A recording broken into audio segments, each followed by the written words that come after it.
beautiful students. Hope you all are fine. Open your workbook English grade 5 and the page number is 2. Write date and day. Unit number 1, Gulliver in Lilliput. Words meaning and sentences. Voyage, it's a noun, a journey, special one in a ship. Berry, supper. This ship is not fit for an ocean voyage. Fright mean डरना, it's a noun, a sudden intense feeling or fear. I jumped up in fright. Spear, it's a noun, means neza, a weapon with a long pole with a sharp metal point. The spear and axe are in general use. Platform, it's a noun, the declared policy of a political party or group. We should combine together on this platform. Please mean खुश होना, it's a verb to give pleasure or gratification.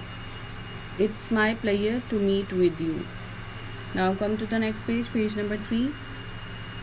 Write date, day. Unit number 1.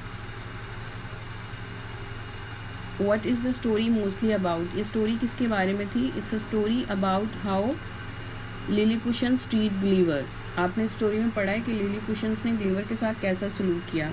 Write 2 things you found interesting in the story.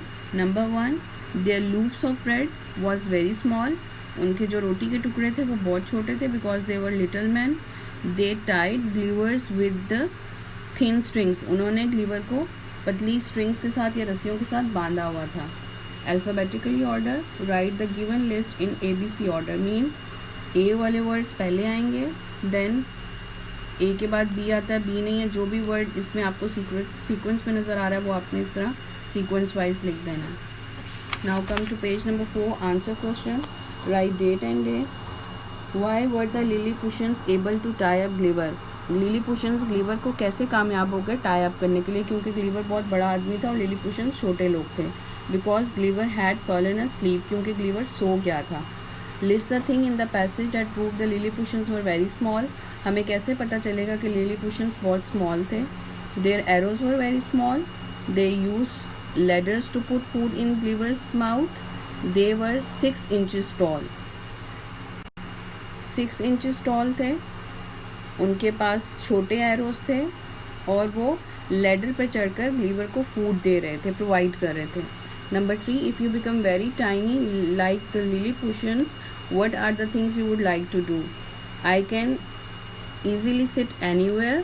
I can easily get shoes and clothes. Question number 4, what do you think Gulliver will do next? आपका क्या ख्याल है कि story में आगे ग्लीवर क्या करेगा? He would become their friends by helping them. वो उनकी मदद करेगा और उनका दोस्त बन जाएगा. And can ask for freedom, और इस तरह वो उसको छोटे लोगों को Lilliputians को फ्रीडम के बारे में, आज़ादी के बारे में कह सकेगा. Okay students, I have explain the story and exercise as well. If you want to ask any question feel free to ask. अगर आपको किसी चीज़ की समझ नहीं आई, वर्कबुक में से समझ नहीं आई, या स्टोरी की एक्सप्लेनेशन में समझ नहीं आई, या वर्ड्स मीनिंग की समझ नहीं आई, तो you can ask any question from me.